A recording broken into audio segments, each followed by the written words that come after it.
Big boss വീട്ടിൽ നിന്നും ശൈത്യ evict ആയിരിക്കുകയാണ്. നോമിനേഷനിൽ ചില മത്സരാർത്ഥികളെ സേവ് ആക്കിയ ശേഷം അവസാനം വന്നത് 4 പേരാണ്. അനുമോൾ, ശൈത്യ, ആര്യൻ, ജിസേൽ. ഇവരെ 2 പേരെ ഗ്രൂപ്പായിട്ട് കൺഫെഷൻ റൂമിലേക്ക് വിളിക്കുന്നു. ആര്യനെയും ജിസേലിനുമാണ് ആദ്യം വിളിച്ചത്. പിന്നീടാണ് അനുമോളെയും ശൈത്യയെയും വിളിച്ചത്. അവർക്ക് കൺഫെഷൻ റൂമിലിരുന്ന് അങ്ങോട്ടും ഇങ്ങോട്ടും എന്തെങ്കിലും പറഞ്ഞു തീർക്കാനുണ്ടെങ്കിൽ സംസാരിക്കാം എന്നാണ് പറഞ്ഞത്. അങ്ങനെ അവർ സംസാരിച്ചതിന് ശേഷം നേരെ തിരിച്ച് വീട്ടിലേക്ക് തന്നെ തിരിച്ചു വരുന്നു. അപ്പോൾ എവിക്ഷൻ പ്രോസസ്സാണ് എന്ന് ലാലേട്ടൻ പറയുന്നു. അങ്ങനെ ലാലേട്ടൻ കാർഡ് എടുത്ത് കാണിച്ചപ്പോൾ ശൈത്യ എവിക്റ്റഡ് എന്ന് കാർഡിൽ എഴുതിയിരുന്നു.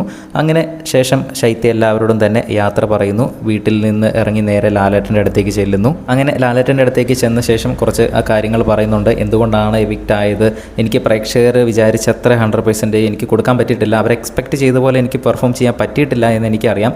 ഞാൻ ഒരാളിൽ മാത്രം കഴിഞ്ഞ ആഴ്ചയിൽ ഒതുങ്ങിപ്പോയോ എന്ന് എനിക്കൊരു സംശയം. കഴിഞ്ഞ 1-2 ആഴ്ച ആയിട്ട് അതെനിക്ക് കഴിഞ്ഞ ആഴ്ചയാണ് എനിക്ക് മനസ്സിലായത്. അനുമോളിലേക്ക് മാത്രം ഞാൻ ഒതുങ്ങി നിന്നത് എനിക്ക് അവളിൽ നിന്ന് വിട്ട് മാറിയപ്പോഴാണ് എനിക്ക് മനസ്സിലായത്. അവളെ മാത്രം ആശ്രയിച്ച് ഇങ്ങനെ നിൽക്കുന്നത് പോലെ അവളുടെ അടുത്തുനിന്ന് അകന്ന് മാറിയപ്പോഴാണ് എനിക്ക് മനസ്സിലായത്.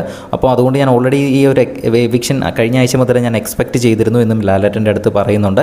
എന്തായാലും വീട്ടുകാരായിട്ടുള്ള എല്ലാ പ്രശ്നങ്ങളും തന്നെ ഒതുക്കി തീർത്ത് ഒരു പ്രശ്നവുമില്ലാതെ എല്ലാവരുമായിട്ടും സൗഹൃദപരമായിട്ട് മിങ്കിൾ ചെയ്ത് ബായ് പറഞ്ഞ ശേഷമാണ് ശൈത്യ എവിക്റ്റ് ആയിരിക്കുന്നത്. വളരെ മികച്ചൊരു ക്യാരക്ടറുള്ള ഒരു ആളാണ് ശൈത്യ എന്ന് നമുക്ക് മനസ്സിലായി. ഒരു ബിഗ് ബോസ് മെറ്റീരിയൽ അല്ല, പക്ഷേ ഒരു മികച്ചൊരു മനസ്സിൻ്റെ ഉടമയാണ് ശൈത്യ എന്ന് നമുക്ക് മനസ്സിലായി. എന്തായാലും കൂടുതൽ ലൈവ് അപ്ഡേറ്റ്സുമായിട്ട് വീണ്ടും വരാം.